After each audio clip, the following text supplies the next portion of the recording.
할렐루야. 주님의 이름으로 환영합니다. 오늘 이 시간 우리 마음을 다하고 성품을 다하고 뜻을 다해서 영과 진리로 아버지 하나님께 예배드리겠습니다. 다 같이 기도하겠습니다.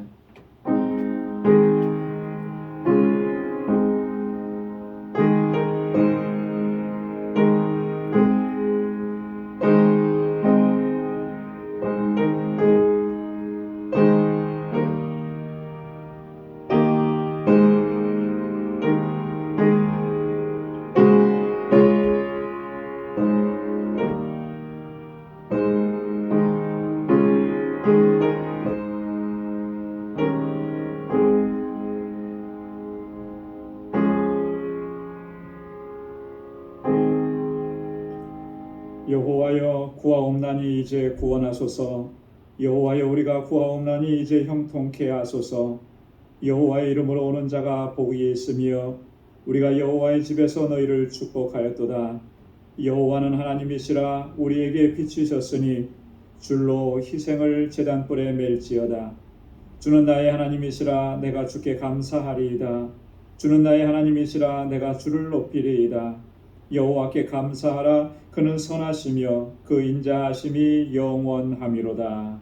아멘. 은혜가 풍성하시고 자비하신 하나님, 참으로 고맙고 감사합니다.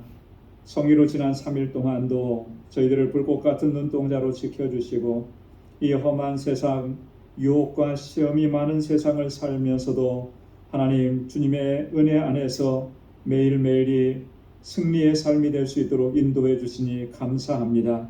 오늘 이 저녁 다시금 저희들을 주의 보좌 앞으로 불러주시고 여호와 하나님 우리 주님을 경배하고 찬양하고 예배케 하시니 하나님 감사합니다. 우리 온 마음을 다하고 힘을 다하고 정성을 다하여 하나님을 예배하는 저희들 되게 하여 주옵소서. 우리 주 성령께서 우리 마음과 생각을 온전히 주장하여 주셔서 오직 여호와 하나님 주님만을 바라볼 수 있게 하여 주옵소서. 우리의 예배를 받아 주옵시고 우리 가운데 임하셔서 주님의 평강으로 덧입혀 주옵소서. 예수님의 이름으로 기원하옵나이다. 아멘. 전능하사 천지를 만드신 하나님 아버지를 내가 믿사오며 그 외아들 우리 주 예수 그리스도를 믿사오니 이는 성령으로 잉태하사 동정녀 마리아에게 나시고 본디오 빌라도에게 고난을 받으사 십자가에 못 박혀 죽으시고 장사한 지 사흘 만에 죽은 자 가운데서 다시 살아나시며 하늘에 오르사 전능하신 하나님 우편에 앉아 계시다가 저리로서 산 자와 죽은 자를 심판하러 오시리라. 성령을 믿사오며 거룩한 공예와 성도가 서로 교통하는 것과 죄를 사하여 주시는 것과 몸이 다시 사는 것과 영원히 사는 것을 믿사옵나이다.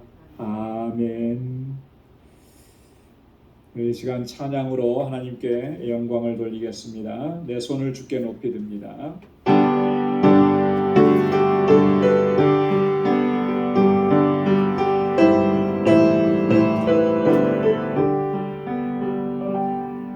내 손을 주께 높이 듭니다. 내 찬양 받으실 주님, 내 마음을 주께 활짝 엽니다. 내 찬양 받으실 주님, 내 손을 주께 높이 듭니다. 내 찬양 받으실 주님,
주님을 향해서 우리의 손을 높이 들고 우리의 마음의 문을 활짝 열 수 있기를 바랍니다.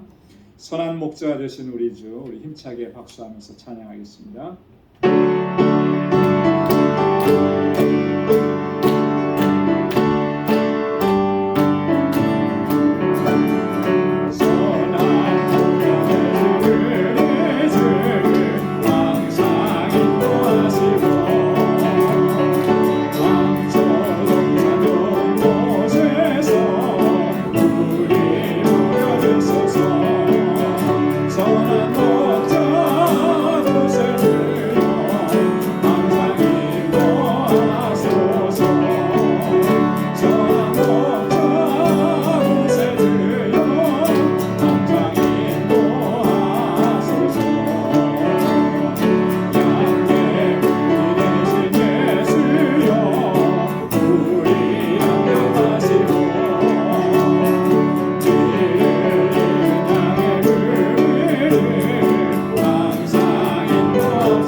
오늘 나온 구세주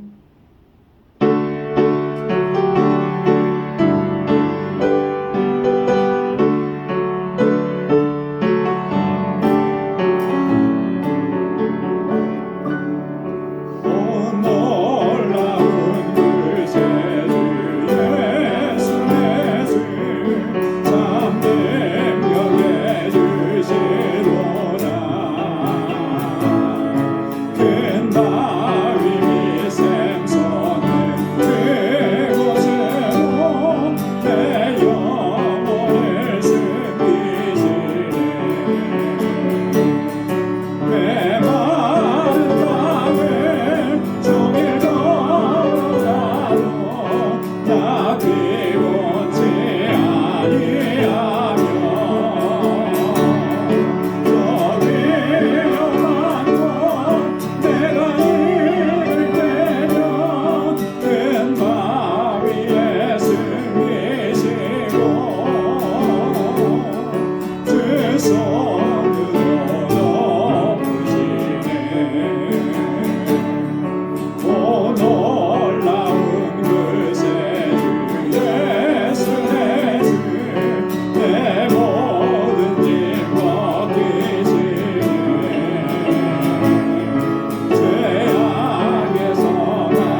삶의 현장이 광야와 같은 삶이라 할지라도 우리 주님 항상 함께 하시고 우리를 인도하시고 또 주님의 그 선하신 능력의 손길로 우리를 항상 지켜주실 줄로 믿습니다.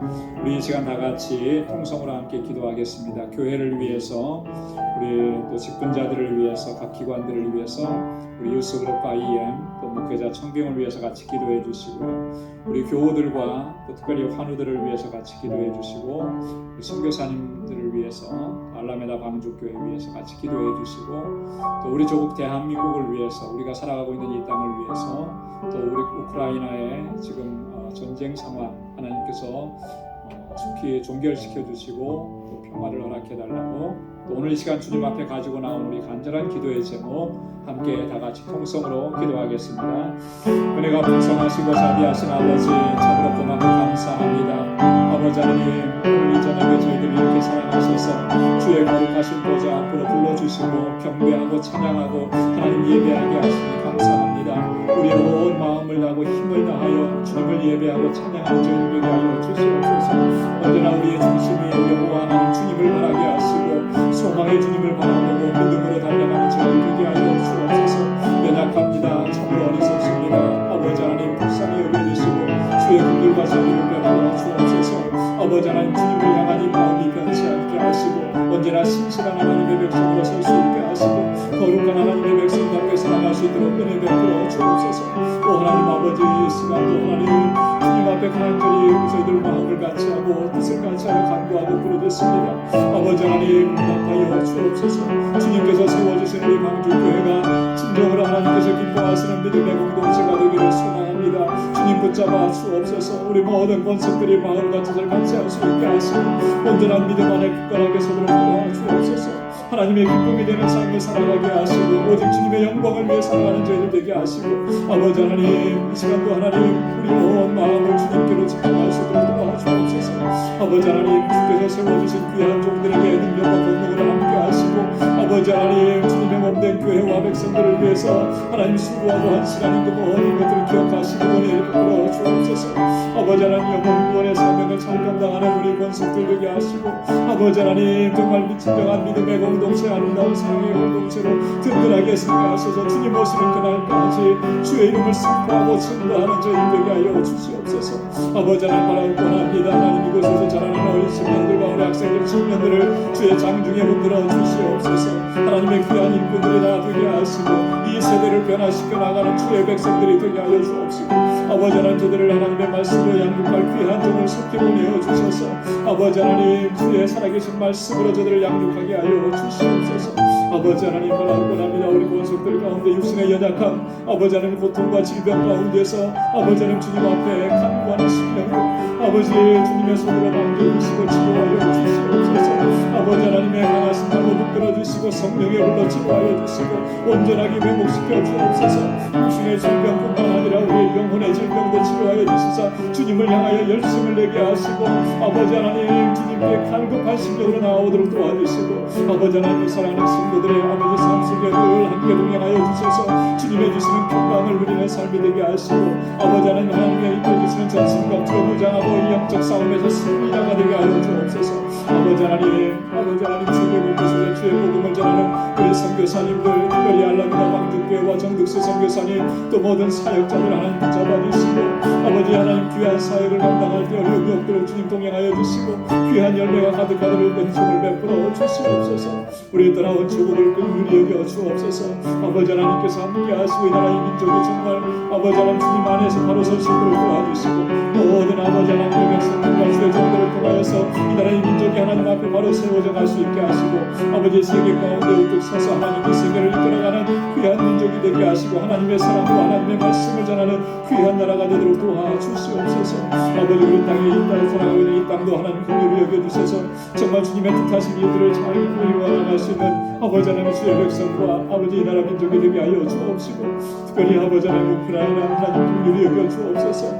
아버지 하나님, 이 전쟁의 참화 가운데서 저들을 지켜주시고 보호하시고 하루속히 이 전쟁이 아버지 종식되게 하시고 오 하나님 아버지, 주의 평안을 허락하여 주옵소서. 아버지, 그 땅에서 아버지 주의 복음을 전하는 우리 선교사님들과 우리 모든 믿음의 권세 약속들을 하나님 강건하게 붙잡아 주시옵소서. 하나님 아버지, 오늘도 주의 말씀 앞에서 싸우니 우리의 아버지 하나님 심령 가운데 하나님의 말씀으로 아버지 하나님 가득히 채워주시고 주님 앞에 새롭게 결단하는 은혜의 시간이 되도록 인도하여 주시옵소서. 주님 함께 하실 줄로 믿습니다. 감사합니다. 모든 영광 주님 앞에 올려드립니다. 예수님의 이름으로 간절히 기도드리옵나이다. 아멘.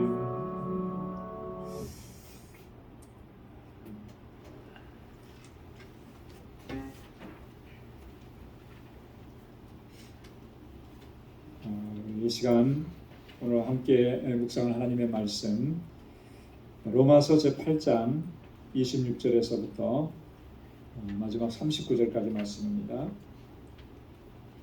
로마서 제8장 26절에서 39절까지 우리 한 절씩 교독하도록 하겠습니다. 이와 같이 성령도 우리 연약함을 도우시나니 우리가 마땅히 빌 바를 알지 못하나 오직 성령이 말할 수 없는 탄식으로 우리를 위하여 친히 간구하시느니라. 마음을 감찰하시느니라. 성령의 생각을 하시느니 이는 성령이 하나님의 뜻대로 성도를 위하여 간구하시니라. 우리가 알거니와 하나님을 사랑하는 자 곧 그 뜻대로 부르심을 입은 자들에게는 모든 것이 합력하여 선을 이루느니라. 하나님이 미래하신 자들로 또한 그들의 신상을 공헌하게 하여 우리의 정하시니 이름으로 많은 형제성에서 받아들이게 하시니라. 또 미리 정하신 그들을 또한 부르시고 부르신 그들을 또한 의롭다 하시고 의롭다 하신 그들을 또한 영화롭게 하셨느니라. 그런즉 미래에 우리가 무슨 말을 하리요 아니 하나님이 우리를 미래하신다. 우리가 우리가 대적하리라. 자기 아들을 아끼지 아니하시고 우리 모든 사람을 위하여 내어 주시니가 어찌 그 아들과 함께 모든 것을 우리에게 은사로 주지 아니하시겠느냐. 누가 능히 하나님의 뜻하신 자를 성취하리요 의롭다 하시니 하나님이시니 누가 정죄하리요 죽으실 뿐 아니라 다시 살아나신 이는 그리스도 예수시니 그는 하나님 우편에 계신 자요 우리를 위하여 간구하시는 자시니라.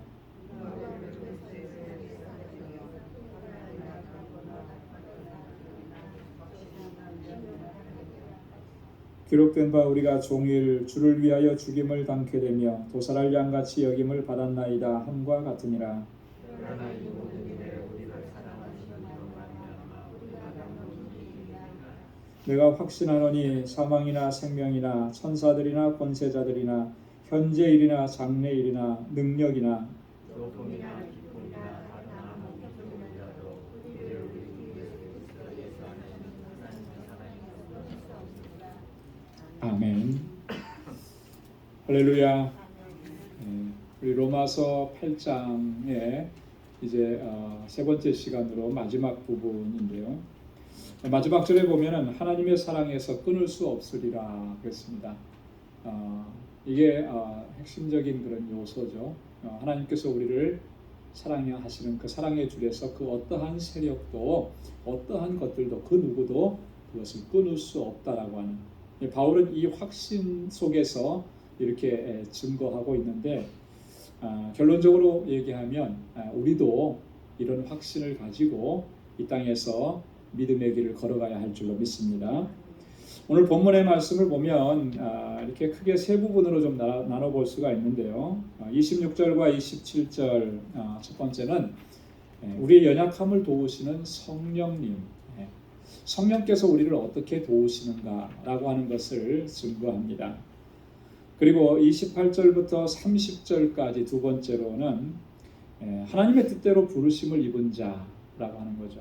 하나님의 뜻대로 부르심을 입은 자. 여기에서는 뭘 얘기하느냐면 우리의 구원을 위해서 하나님께서 행하신 일들을 이야기합니다. 그래서 우리가 구원론이라 그래요. 구원론 전에 우리 성경 공부할 때도 이 구원론을 같이 몇 주에 걸쳐서 이렇게 공부했는데 사실 이렇게 몇 주 이렇게 공부해도 사실 부족하죠. 구원론을 다 공부하기가 부족한데 그것을 단 요 세 절 안에 아주 집약해서 바울이 여기서 얘기를 합니다. 그래서 어떤 분은 그렇게 얘기해요. 이 부분을 황금 사슬이다 이렇게 얘기합니다. 황금 사슬이다.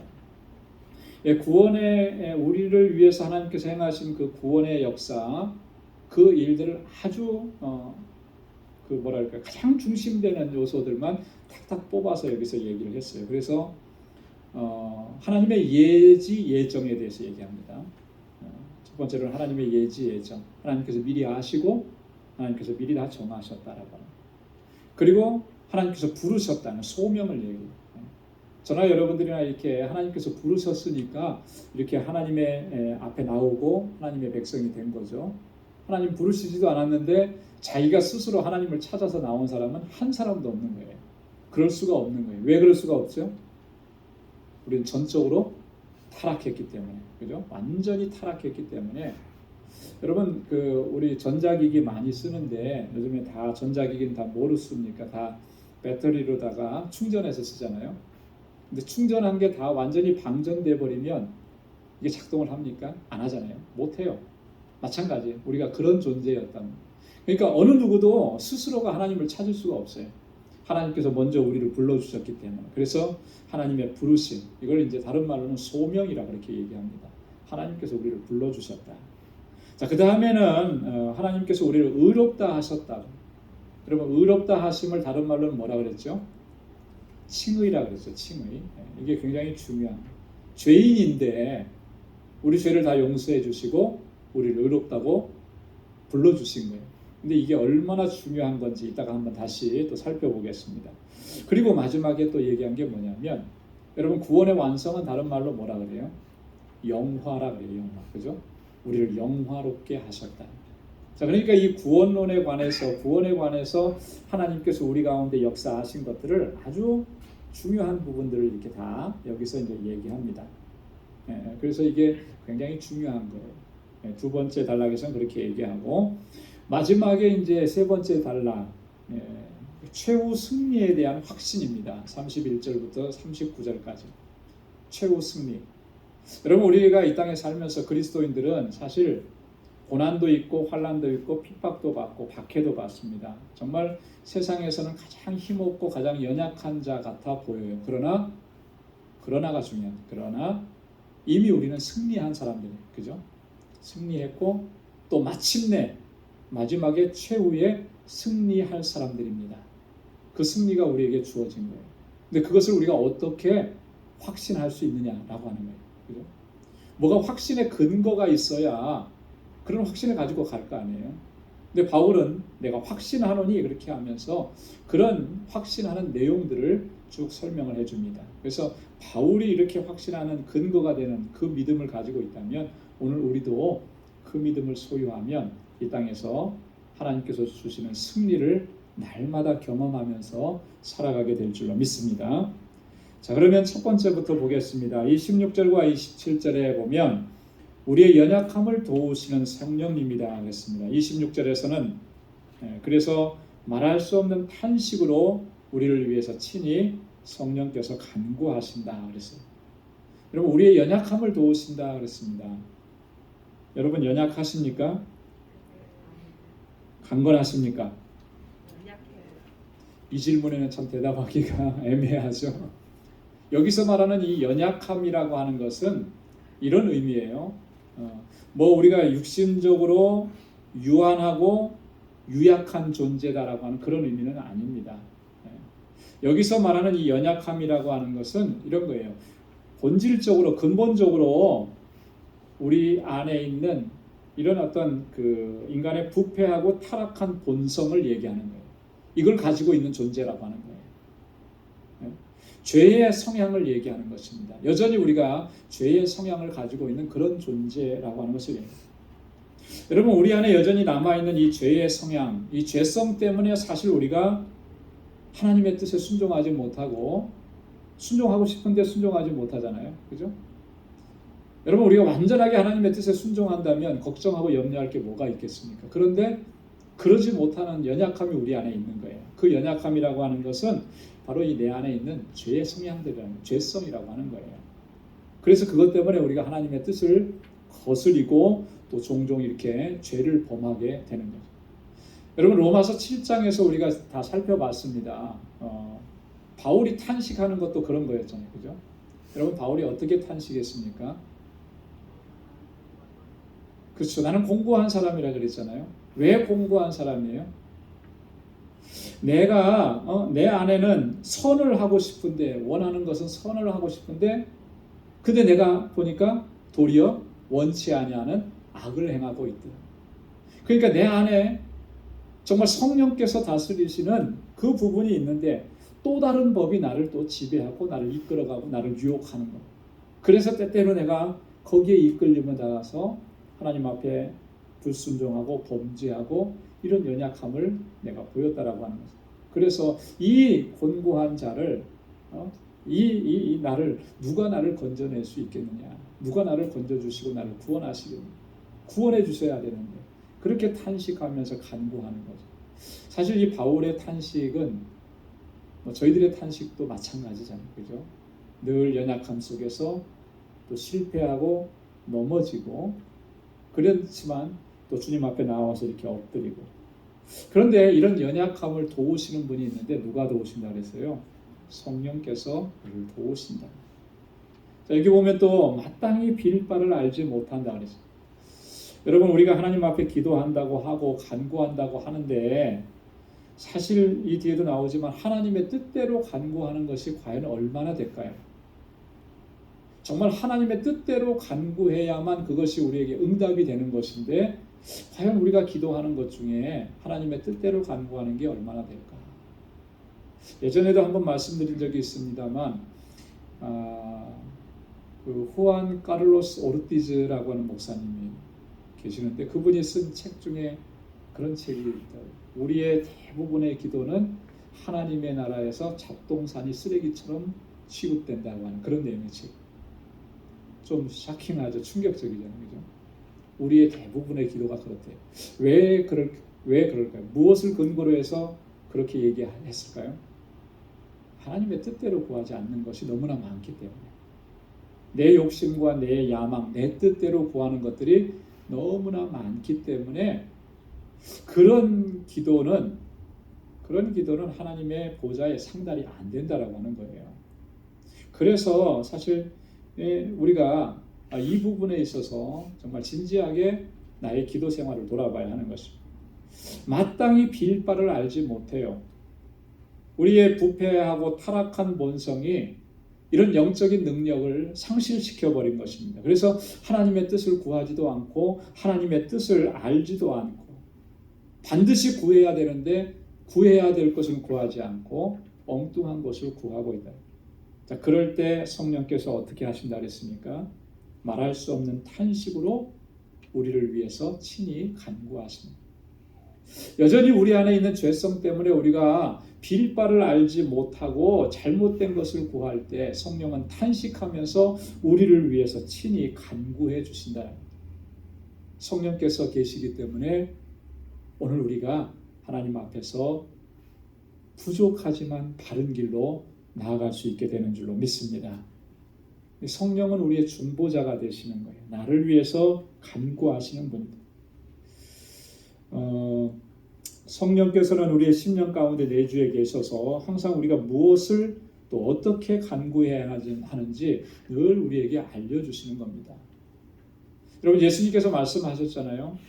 요한복음 14장 26절에 보혜사 성령이 오시면 우리에게 어떻게 하신다 그랬습니까? 우리를 가르치시고 주님께서 말씀하셨던 것들 다 생각나게 하신다 그랬잖아요.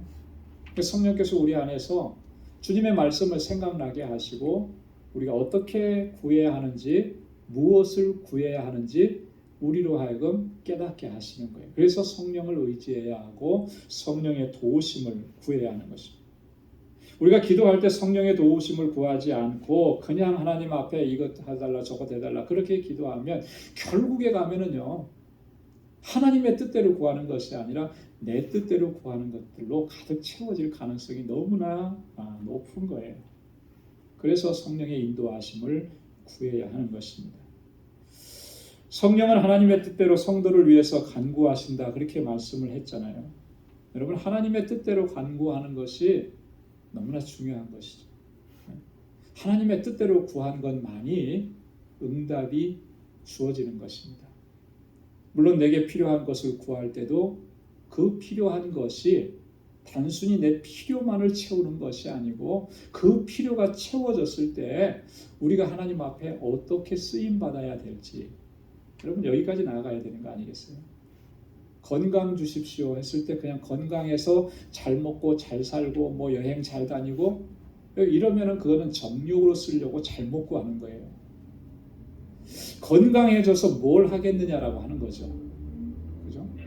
건강 필요하죠. 필요하니까 구해야 되죠. 그래서 건강해졌는데 그 다음에 뭐 할 거냐? 연약한 사람이 매일매일 병약해서 늘 어디 잘 움직이기도 힘들었던 사람이 정말로 하나님 앞에 기도해서 건강함을 새로 얻었어요. 그래서 하나님께서 나에게 응답해 주셨다고 막 자랑하고 또 때로는 간증도 해요. 그런데 그 다음에 뭐 하는가 잘 봤더니 그냥 막 놀러 다니는 거예요. 자기 좋은 거 하고. 그러면 그 건강을 주신 것이 그에게 영적으로 무슨 유익이 있겠습니까? 여러분, 우리가 좋은 것을, 우리가 뭐가 필요한 것을 얻었는데도 불구하고 영적으로 파리해져 가는 일들이 너무나 많은 거예요. 그래서 이스라엘 백성들의 시편에 보면 그랬습니다. 광야에서 그들이 하나님 앞에 이것도 해달라 저것도 해달라 구했는데, 그래서 다 얻었는데 정작 그들의 심령은 점점 파리해져 가더라. 왜 그렇습니까? 정말 필요한 거 구해서 얻었는데 그 다음에 하나님을 위해서 그것을 어떻게 할 것인가가 나오지 않기 때문에 그렇게 되는 거예요. 여러분, 우리가 육신으로 평안하고 만족하고 넉넉하고 부유한 것만 얻으면 여러분 그게 축복이겠습니까? 아니죠.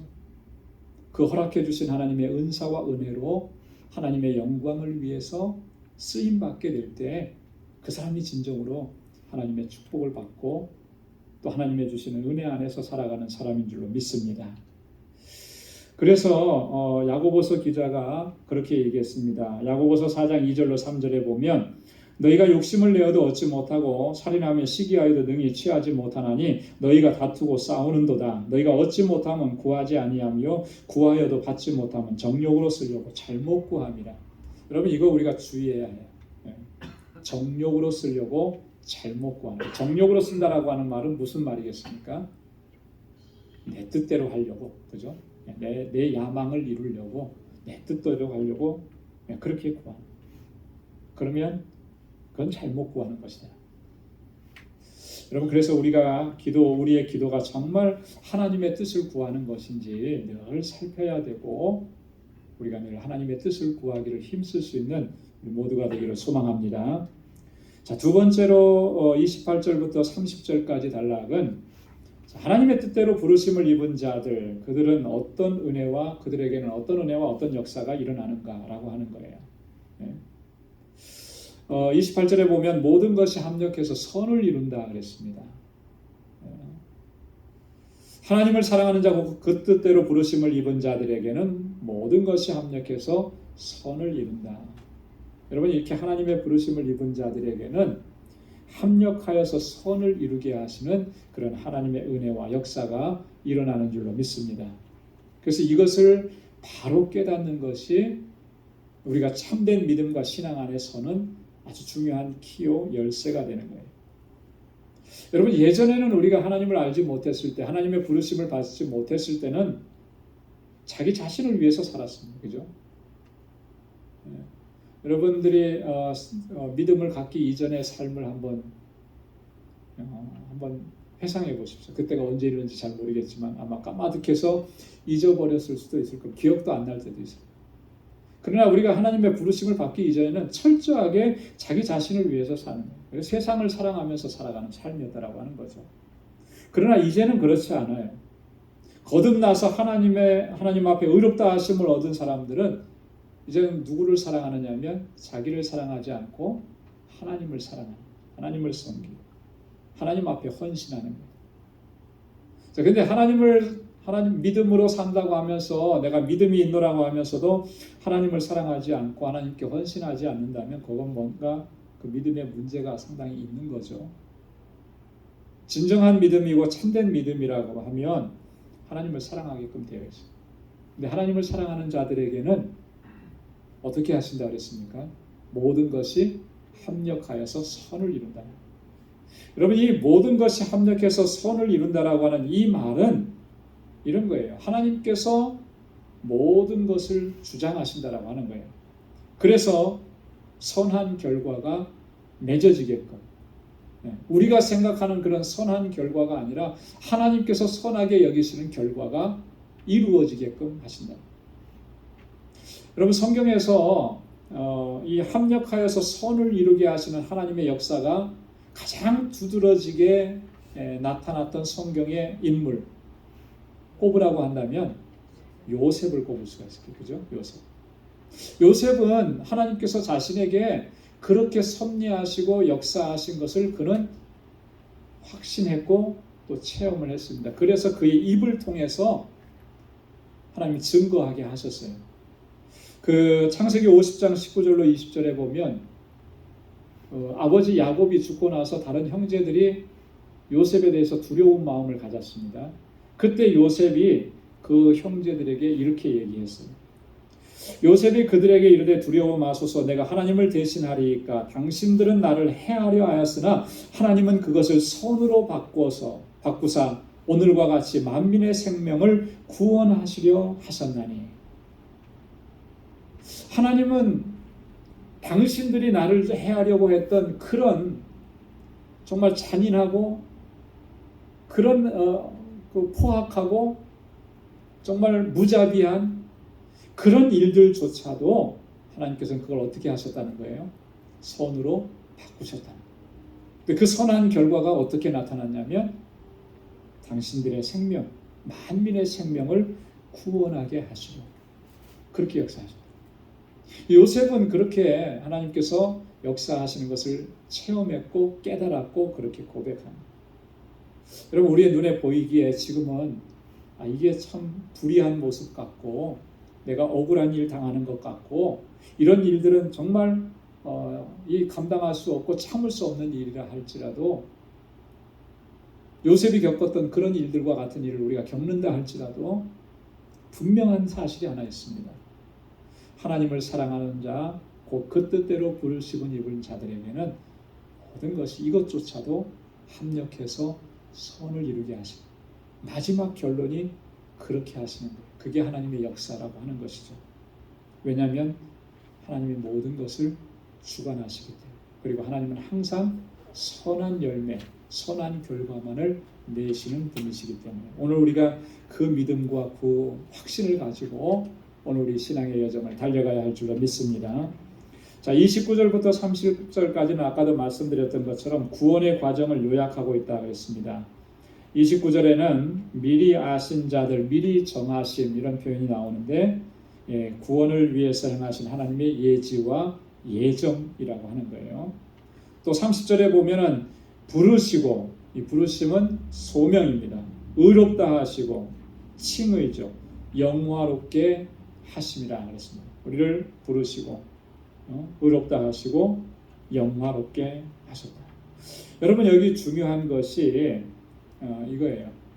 하나님께서는 택하신 자들, 부르신 자들을 반드시 영화에 이르게 하신다라고.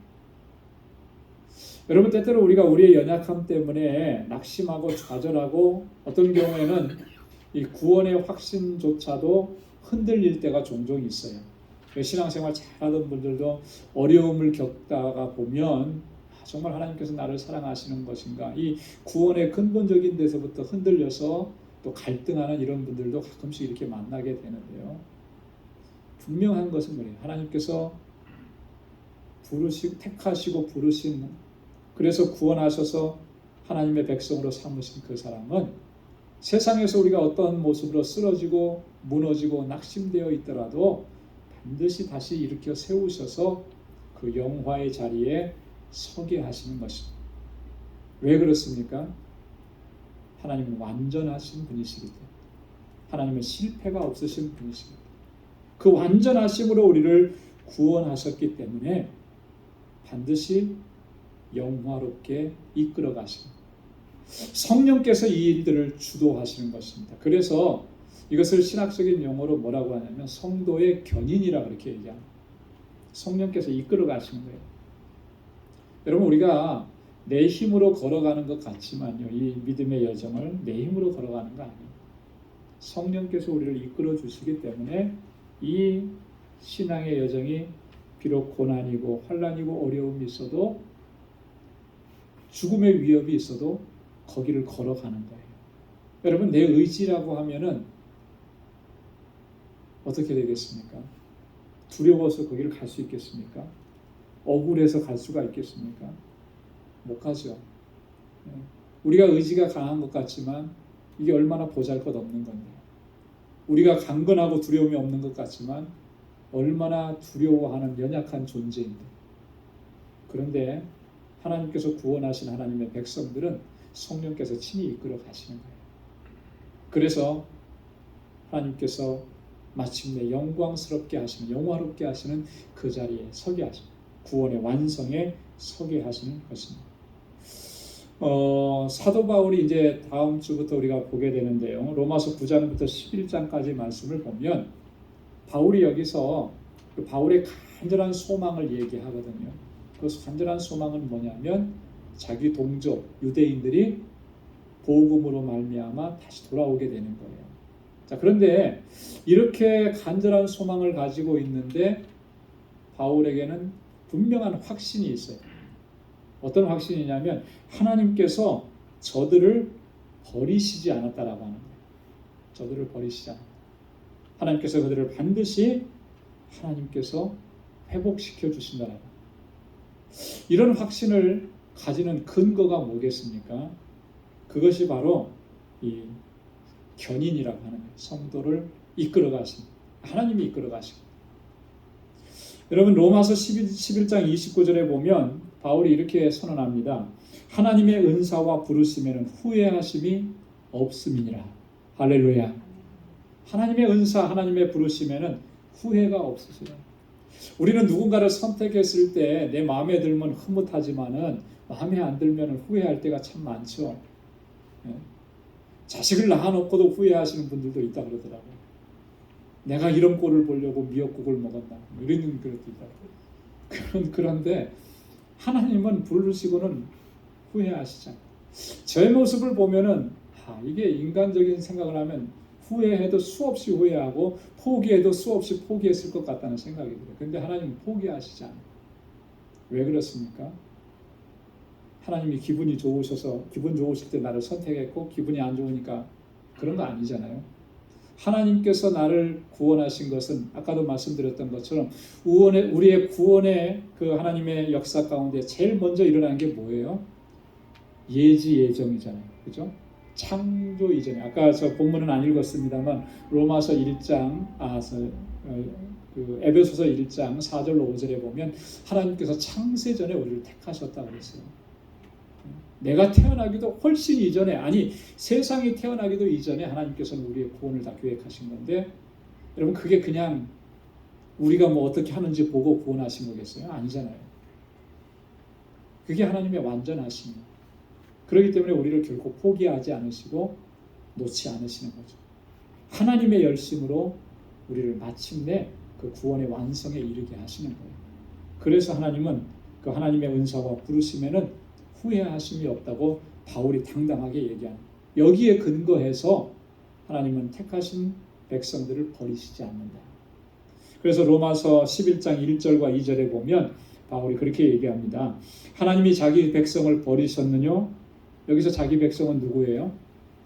유대인들이죠. 이스라엘 백성들이죠. 그럴 수 없느니라.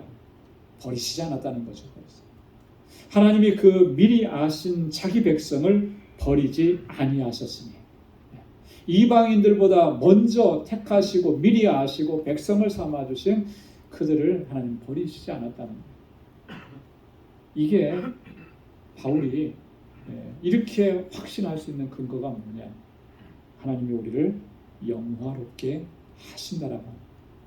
저와 여러분도 마찬가지입니다. 때때로 우리가 우리의 연약함 때문에 우리가 낙심하고 좌절하고 또 정말 목사인데 장로인데 권사인데 내가 이럴 수 있나, 이런 상황 속에 처하는 그런 일들을 겪는다 할지라도 그것이 우리를 정말 낭망시키고 좌절하게 하고 완전히 무너져 내리지 못하는 거예요.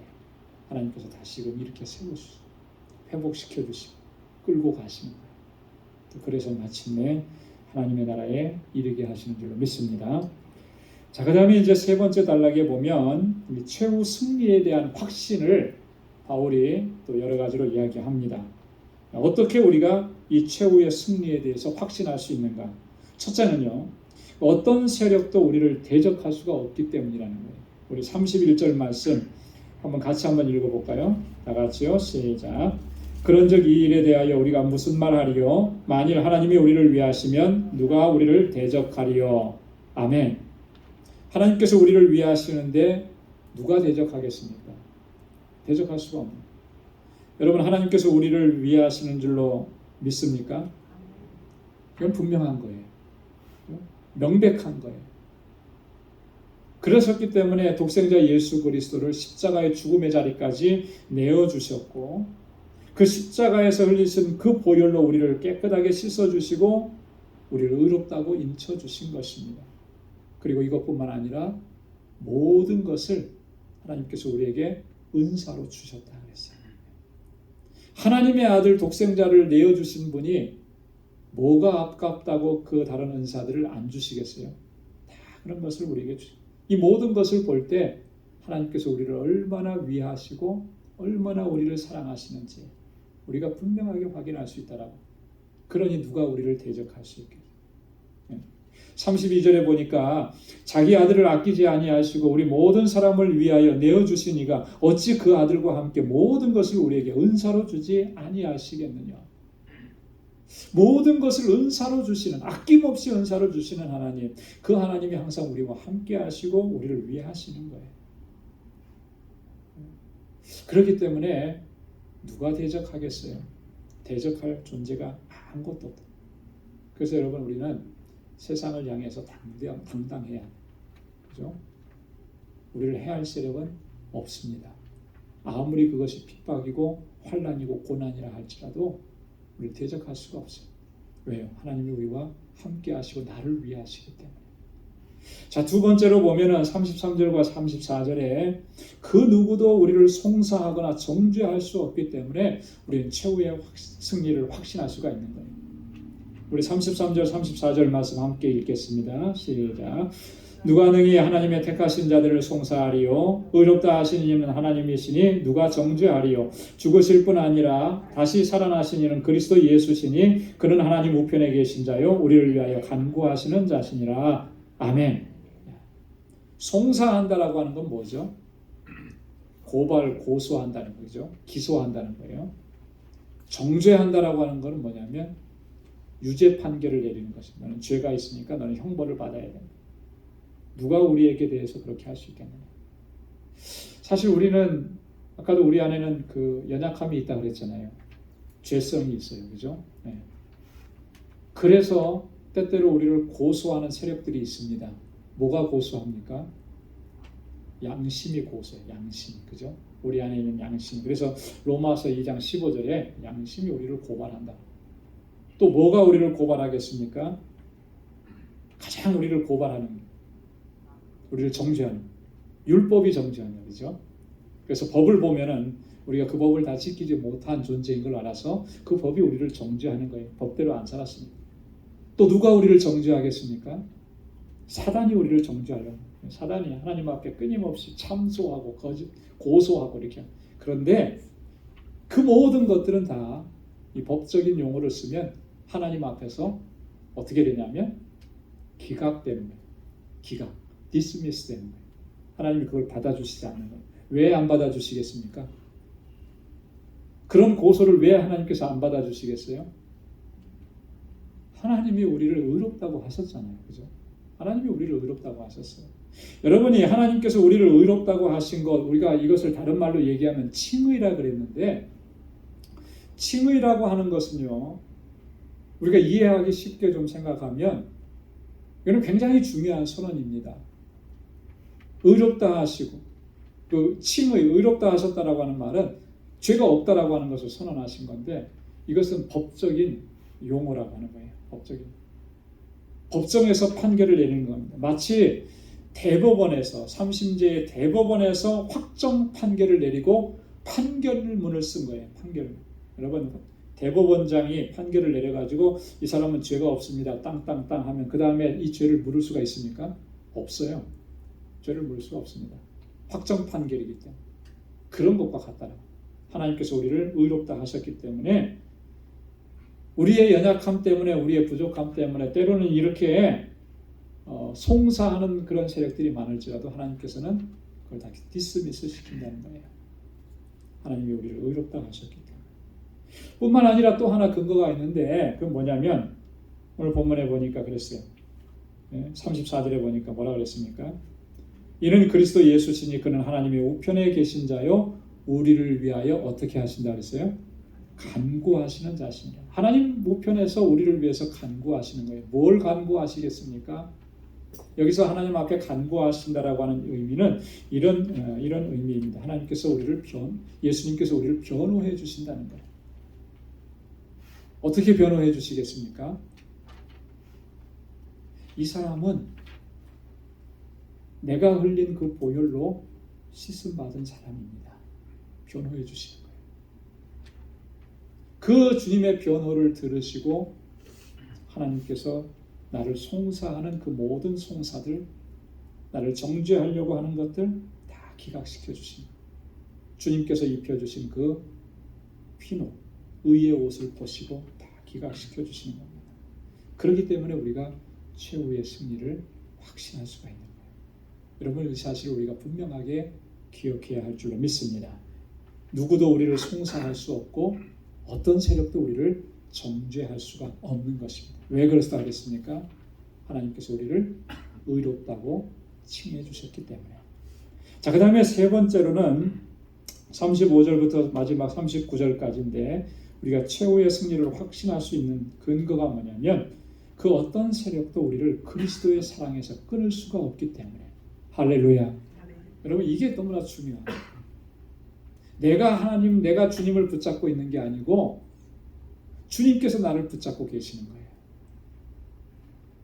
근데 그 주님께서 나를 붙잡고 계시는 그 사랑의 끈은 얼마나 단단한지 세상의 어떤 세력도 끊을 수가 없는 거예요.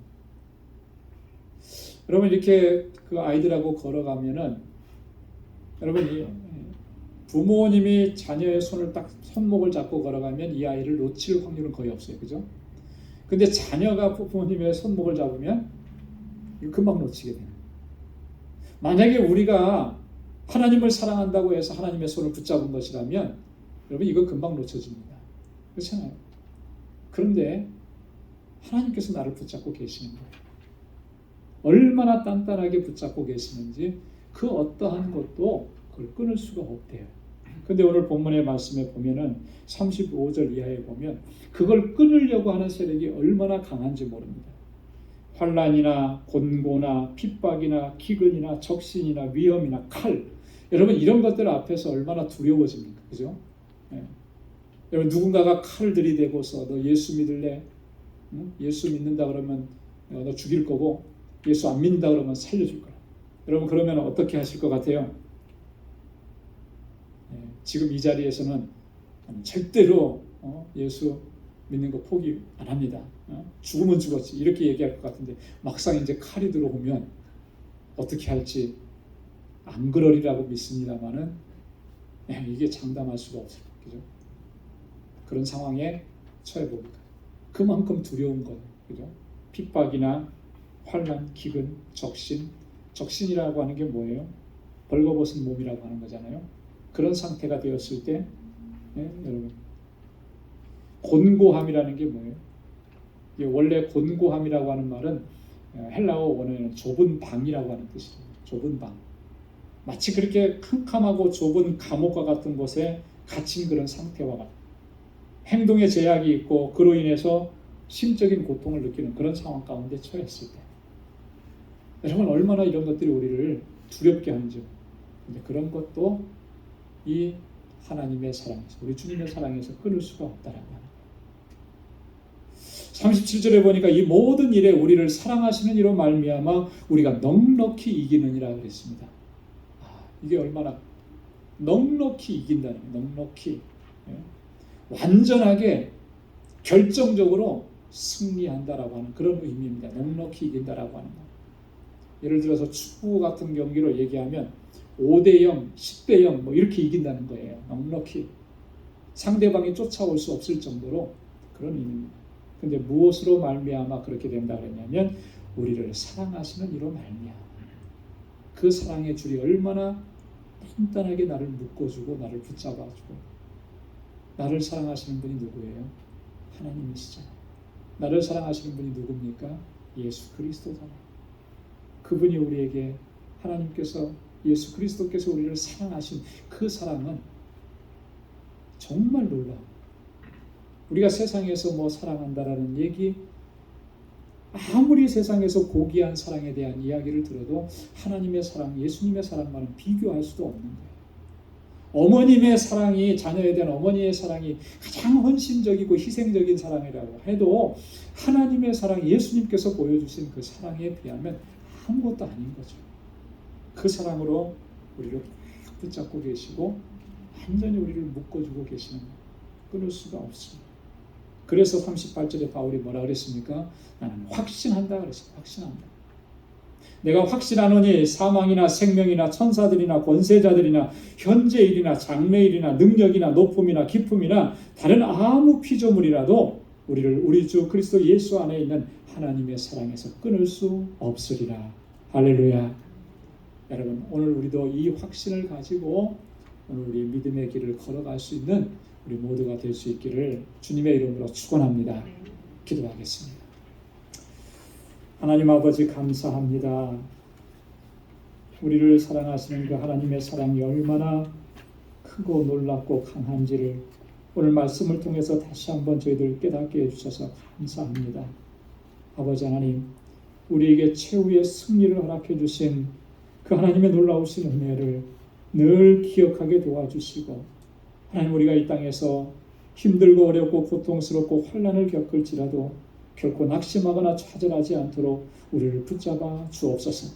마침내 영광의 자리에, 영화로운 자리에 우리를 세워주시는 하나님의 그 섭리를 바라보고 아버지, 언제나 우리가 이 땅에서 믿음으로 승리하며 살아갈 수 있도록 성령께서 우리를 인도해 주시고 늘 하나님의 영광을 위해 살아갈 수 있도록 우리를 붙잡아 주옵소서. 우리 방주의 모든 믿음의 권속들 하나님께서 늘 눈동자와 같이 지켜주시고 하나님 믿음의 용사들이 되어서 하나님 늘 승리케 하시고 하나님의 기쁨이 되는 삶을 살아가기에 부족함이 없도록 인도하여 주옵소서. 이제는 우리 주 예수 그리스도의 무한하신 은혜와 하나님 아버지의 크고 놀라우신 사랑과 성령의 위로 교통 충만하심의 역사가 하나님의 사랑 의지에서 믿음으로 나아가 주님께만 영광 돌리는 삶을 살아가기로 결단하는 우리 방주의 모든 믿음의 권속들과 저들의 가정과 직장, 생업의 터전과 학업 위에 이제로부터 영원까지 함께 하시기를 간절히 축원하옵나이다. 아멘.